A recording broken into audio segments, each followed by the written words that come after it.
Welcome back, everybody. As we noted before, it was really not until the mid 1600s, and especially in the 1700s and the 1800s, that many of the elements that we know today became apparent and were discovered during those times. And one of the reasons, well, there are many reasons for it, but one of the reasons that this happened is really kind of this scientific revolution and work in experimentation that led to a number of discoveries.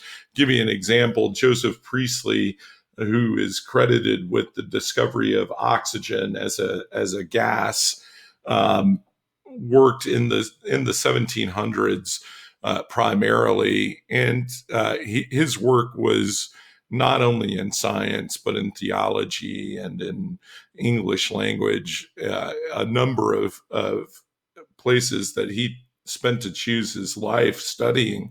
But in some of his scientific explorations, he discovered that many or all of the substances that were known at the time were oftentimes very simple chemical compounds that contained combinations of the chemical elements, usually in very simple ways.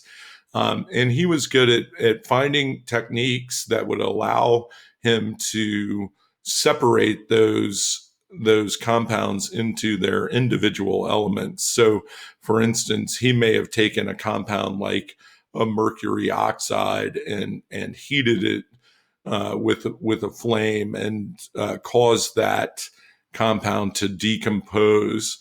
So if I look at kind of our modern interpretation on a symbolic level of what he might have done, he took a compound like mercury oxide, which is a solid, and heated it. And when he did so, what he noted is that it would separate into two different elements: mercury, which we know is kind of a silvery liquid, and oxygen gas, which had not been discovered up until his time. And he's usually credited with its discovery.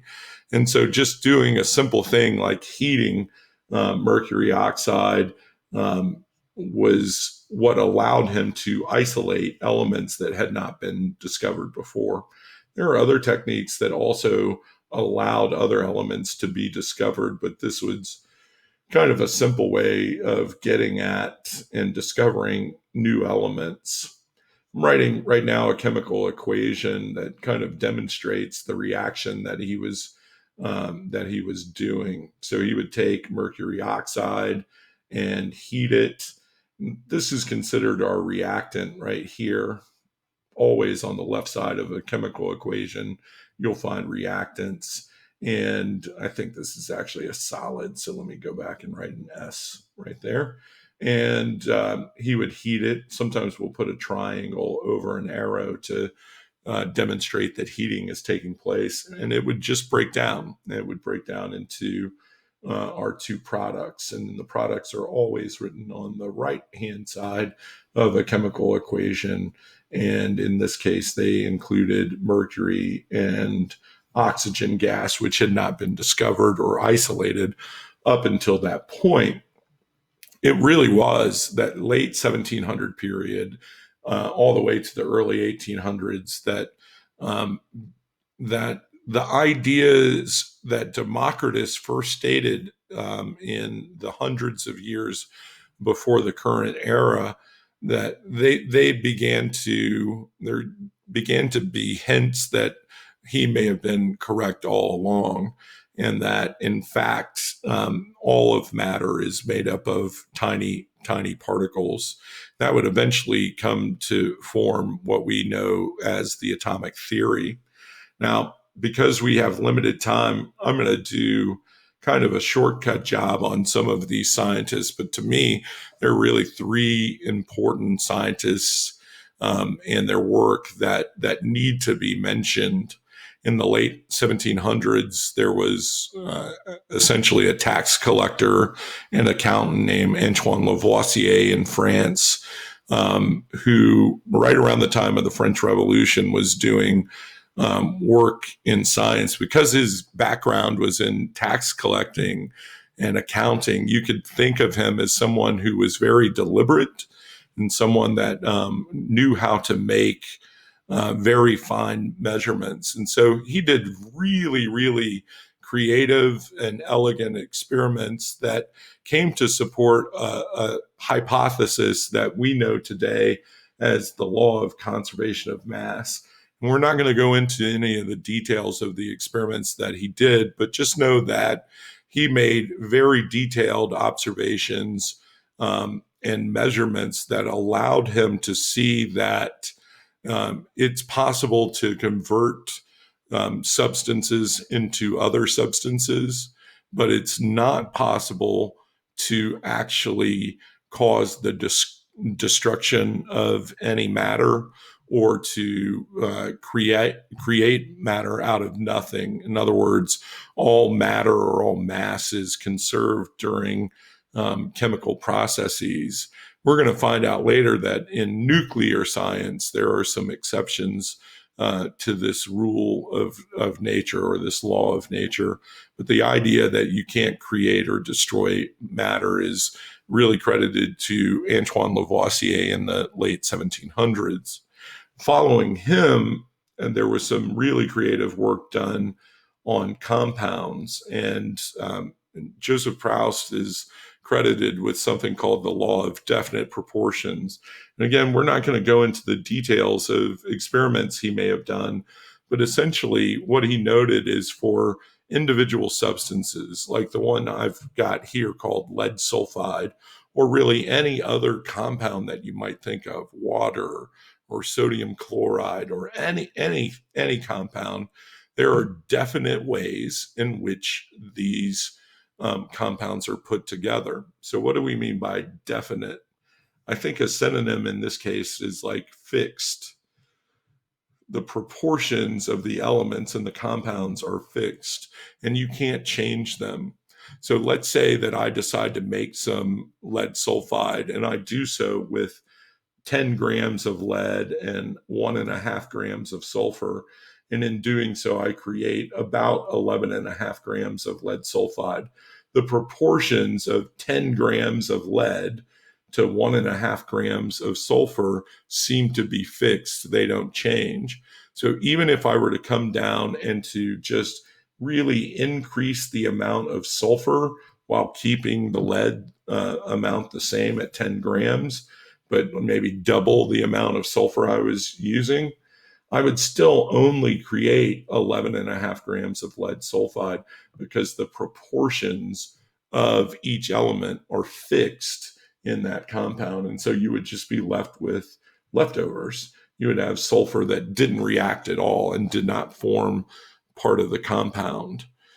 Same thing with lead. If I added more lead instead of sulfur, I still only make the same amount of lead sulfide and I'd have leftover lead. This idea that compounds are fixed in nature or have definite proportions is really important as we get towards the atomic theory, which is coming soon. The last one is what I consider to be the most complicated of all the laws and probably the hardest one to understand for that reason. It's called the law of multiple proportions. And I have a lot of data here that could help us really understand the experiments that John Dalton did to discover this law. But essentially, I'm going to take some shortcuts here and tell you what he did. He said, what if you had two compounds that were made out of the same two elements? So let's take something like carbon and oxygen. We have more than one compound that can be made of those two elements. What John Dalton found is that it was possible to have, let's say, something that we call carbon monoxide that contained like 1 unit of carbon for every 1 unit of oxygen. That was possible. And it might also be possible to have something that we know as carbon dioxide, where you still have just 1 unit of carbon, but you have 2 units of oxygen. What he proposed was that it was impossible. You would never see a situation where you might produce something that looked like 1 unit of carbon with 1.5 units of oxygen. In other words, you could never have a fraction of a unit of a particular element. It always had to be in whole number units. And there were no fractions. And this is really, I think that rather than knowing the details of his experiments, I think what's really important to know is what's important. What does it mean? And what it means is that there's if there's no fraction of a unit of a particular element that you will ever find in a compound, that compounds must be made of something that is whole. And that thing that we consider to be whole is really where this idea of atoms really comes back to fruition, and the idea being that you would never have half of an atom or a third of an atom, that you could only have whole numbers because atoms could not be broken down into anything simpler. In fact, it was John Dalton who is credited with the modern atomic theory. And this comes from the very early 1800s. And from his work, but also from the work of Joseph Proust and Lavoisier and other scientists, he set up a list of really 4 statements. And within those statements, which are based on experimental evidence done by himself and others, he creates what's known as the atomic theory. And remember, to have something that is as powerful as a theory, it needs to be able to make predictions, but it also needs to be based in evidence. And so all of these statements are based on this work that was done earlier. His first statement is really directly from his own work. All matter is made out of atoms. And so I think of this part of this statement as coming from the law of multiple proportions, that we have these tiny particles that cannot be cut in half or made simpler than they already are. And he says that atoms are indivisible and indestructible. Indivisible means you can't divide them, you can't make them smaller. Indestructible, you can't get rid of them. So when I think of that, I think of the law of conservation of matter, right? Because we can't destroy them, we can't make new ones, that sort of thing. His second statement says all atoms of a given element are identical in mass and properties. So he's essentially saying, look, if I have an element, and an element is a unique substance, then the things that make up that element are also unique. They each are going to have the same mass. They each are going to have the same types of properties. And it would be a long time before kind of this statement showed some flaws. We'll talk later about the idea of isotopes, where you can have atoms of the same element that are slightly different from one another. But for the early 1800s, this was evidence based that these atoms should be identical in all ways. The third statement, you can make compounds by taking 2 or more different kinds of atoms and putting them together in fixed proportions. Fixed is, again, the synonym for definite, right?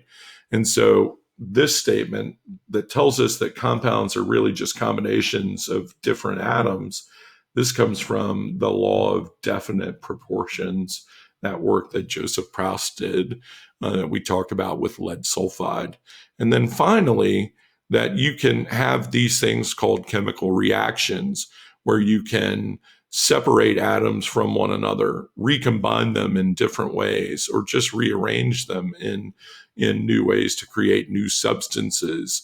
And to me, what the word only here really gets at is back to that law of conservation of matter, because we can separate atoms, we can rearrange them, we can combine them, but we can't get rid of them and we can't make new ones. So this is a revolutionary idea that is really kind of was the springboard for all the chemistry that's followed over the last 220 years or so. An important, maybe the most important development in chemistry as we know it today. Okay, we'll come back and see where we go from there. Take care.